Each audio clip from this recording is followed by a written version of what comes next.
రాజన్న పార్కులో ఆటలు లేవు, శిథిలమైన క్రీడా పరికరాలు, పార్కు నిర్వహణపై అసంతృప్తి వెలిబుచ్చుతున్నారు తల్లిదండ్రులు. పిల్లలు రాను రాజుగారి గుర్రం గాడిద అయిన చందాన తిరుపతిలో రాజన్న పార్కు నిర్వహణ మొదట్లో ఎంతో బాగుండేదని స్థానికులు, తల్లిదండ్రులు, పిల్లలు చెప్తుండేవారు. కానీ ప్రస్తుతం రాజన్న పార్కు క్రీడా పరికరాలు లేకపోవడంతో పార్కు నిర్వహణ పూర్తిగా కొరబడింది. దీంతో పార్కులోకి రావడానికి పిల్లలు, తల్లిదండ్రులు, వృద్ధులు విముఖత చూపుతున్నారు. రాజన్న పార్కు నిర్వహణ బాధ్యతలు చూడాల్సిన నగరపాలక సంస్థ అధికారులు గాని, సిబ్బంది గాని వాటి గురించి పట్టించుకున్న పాపాన పోలేదని స్థానికులు వాపోతున్నారు.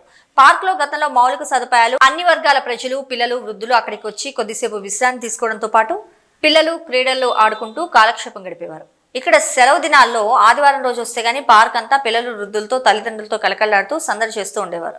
ప్రస్తుతం పార్కుల్లో విడిగిన క్రీడా పరికరాలు తాండవిస్తున్నాయి. పార్కు ప్రారంభమైన సమయంలో ఏర్పాటు చేసిన క్రీడా పరికరాలు కావడంతో ప్రస్తుతం ఆ క్రీడా పరికరాలు అన్ని విరిగిపోవడంతో కొన్ని క్రీడా వస్తువులు తుప్పుపట్టిన పరిస్థితి. అయినా పిల్లలు మారం చేస్తూ వాటిపైకి ఎక్కి ఆడుకుంటూనే ఉన్నారు. అలాంటి సమయంలో క్రీడా పరికరాలు సక్రమంగా లేకపోవడంతో గాయాల పాలైన సంఘటనలు కూడా చోటు చేసుకుంటున్నాయి.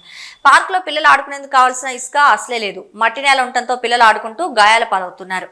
ఇప్పటికైనా నగరపాలక సంస్థ అధికారులు మరి చొరవ తీసుకుని వెంటనే రాజన్న పార్కులో పిల్లలకు, వృద్ధులకు, తల్లిదండ్రులకు కావాల్సిన మౌలిక సదుపాయాలు, క్రీడా పరికరాలు ఏర్పాటు చేయాలని స్థానికులు పలువురు కోరుతున్నారు.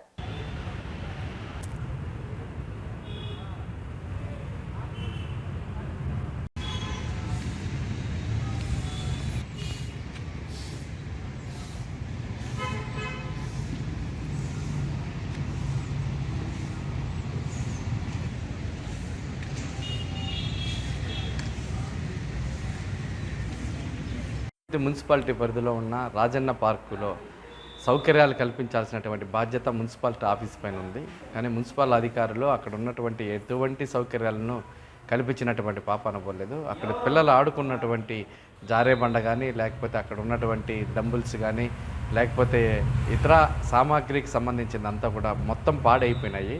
ఆ పిల్లలు దూకుతూ ఉంటే అక్కడ ఏదైనా దెబ్బలు తగ్గడానికి కూడా ఆస్కారం ఉంటుంది. కానీ వాటిని మార్పించాల్సినటువంటి అవసరం ఉంది. గత కొన్ని సంవత్సరాల నుంచి అవే మాదిరిగా ఉన్నాయి. అది తుప్పు పట్టిపోయింది, ఎక్కడ పడితే అక్కడ ఇరిగిపోయినాయి. ఇప్పటికీ అనేక రకాలైనటువంటి ఇబ్బందులకు గురవుతున్నారు అక్కడ ఆడుకుంటున్నట్టు చిన్నపిల్లలంతా కూడా. కాబట్టి వాటికి సంబంధించినటువంటి తక్షణమే వాటిని మార్పించాల్సినటువంటి అవసరం ఉంది. వాటికి సంబంధించినటువంటిది ఎక్కువ ఇంకా అనేక రకాలైనటువంటి పిల్లలు ఆడుకోవడానికి కావాల్సినటువంటి ఆట వస్తువులను ఏర్పాటు చేస్తే పార్కు మరింత అందంగా తయారు కావడానికి ఆస్కారం ఉంటుంది. ఆ పార్కు మొత్తం కూడా ఇతర దానికి అడ్డాగా మారిపోయినటువంటి పరిస్థితి కనిపిస్తుంది. అక్కడే మందు తాగుతూ ఉంటారు, అక్కడే సిగరెట్లు తాగుతూ ఉంటారు, అక్కడే ఇతర అనేకమైనటువంటి అసాంఘిక కార్యక్రమాలకు కూడా నిలయంగా మారిపోతుంది. కాబట్టి ఇలాంటి రాకుండా మున్సిపాలిటీ అధికారులు ఇట్లాంటి ఆట బొమ్మలు, ఆట వస్తువులను ఏర్పాటు చేయడం ద్వారా పిల్లలు ఎప్పుడు సందడిగా ఉంటుంది. ఆ సందడిలో ఇతర అసాంఘిక కార్యక్రమాలు జరగకుండా ఉండడానికి అవకాశం ఉంది. కాబట్టి దీన్ని దృష్టిలో పెట్టుకొని వెంటనే దాన్ని రిపేర్ చేయించాలని చెప్పని కోరుతా ఉన్నాం.